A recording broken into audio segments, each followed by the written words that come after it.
Hey guys, it's Coach Matt over here, Primal Athlete Training Center, www.primalatc.com. You know guys, my mission is and has and will always be that I'm trying to provide to you guys the best information possible for free to take out to the circle with you, to take in the weight room with you, and become a better thrower. I know there are a lot of people out there that don't have coaches, that don't have teammates. They're kind of out there, the lone wolf. You're on your own, trying to improve, trying to get better. And one of the things that I wanted to talk about today and start doing with you today is sort of giving you different ideas that you can do at home or that you can do out of practice that usually would take the use of another person, or usually would, you need somebody else there with you, working with you, to make sure that you're doing it correctly. It always works. It's always great. That's what a coach is for. It's a set of eyes to make sure you're doing things correctly. Well, I feel like a lot of people out there, you take video of your throwing sessions. You're always looking for new tools and new things that you can use to get better at throwing.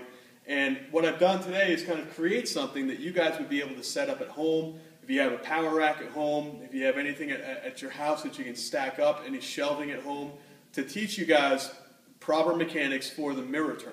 Now the mirror turn, as we know, is basically when you are landing out of zero support, whether it's in the rotational shot or the discus. You're landing out of zero support, and as that power foot's coming down, you're going to mirror turn and put your blocking leg toward the toe board and stay nice and low on this power leg, bent with our weight, our center of gravity back behind that power foot, behind that power leg.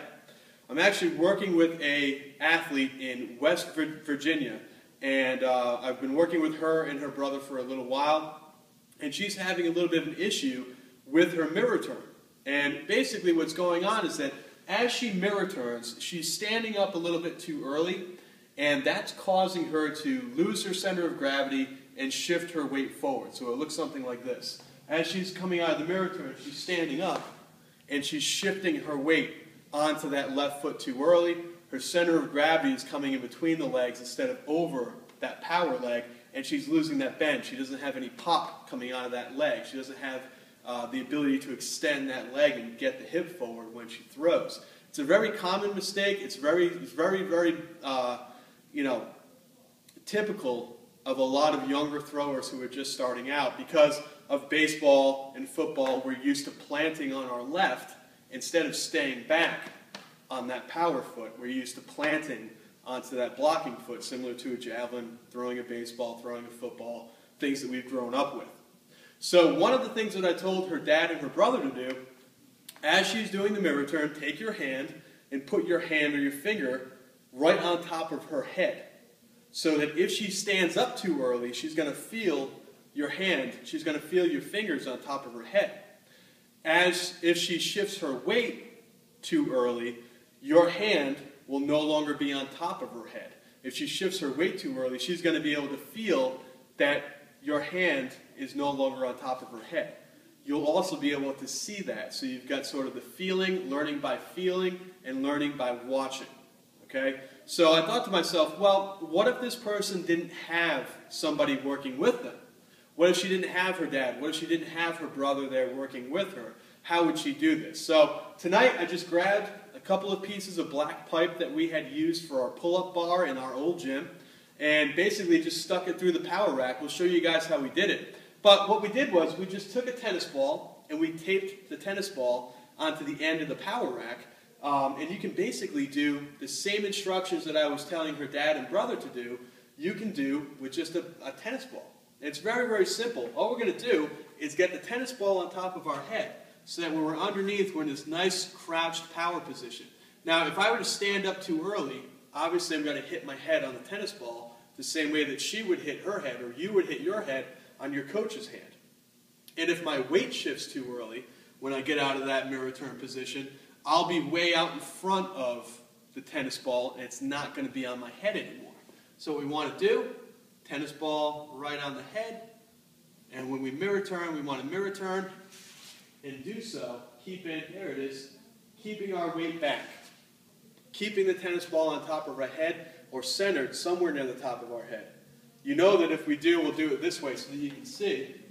If you were to shift weight too early and throw, you're going to get way off to the side of that tennis ball, and you're not going to be keeping your weight back. So it's a great little visual cue, number one. You can see if you're doing it wrong, and you can also feel if you're doing it wrong, because you're not going to feel a ball on top of your head, and you're not going to feel it swirling around up there either. Okay? So it's a great little thing that you can do at home. You don't necessarily need pipe. You guys can use broken crossbars, whether it's a high jump or a pole vault crossbar. You can use broken javelins. Throwers, we're always breaking brooms when we're sweeping off the circle. Broom handle. Grab a tennis ball from one of the tennis players. They've always got old tennis balls they're not using anymore. Tape it on the end, and you're good to go.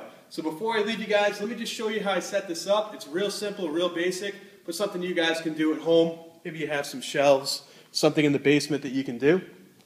Pretty much all we did here, we took this piece of black pipe, we'll show you around here. We just stuck it through one end of the power rack. Nice black pipe, just Home Depot, real cheap. Then we've got a thicker piece of black pipe that goes on top of it, so the small piece of black pipe fits right inside the thicker piece of black pipe. Runs all the way out, so it's nice and stiff, nice and stable.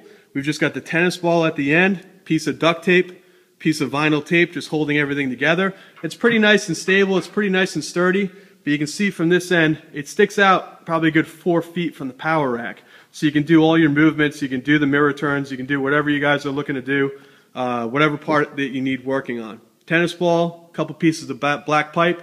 You might already have something similar lying around your house for free. You can go pick up some pipe at Home Depot real cheap for just $4 or $5. Make something on your own, and again, if you don't have a coach, you guys are good to go. You don't have to have anybody watching you. You'll be able to feel and be able to see it on your own if you're shifting weight too early in that mirror turn position. All right, guys, thanks a lot for keeping these questions coming. Track season's right around the corner, and guys are going to have an awesome season. Just keep on doing what you're doing. Work hard out in the circle. Keep throwing, and you guys will be all set to hit more PRs. Hope to hear from you soon.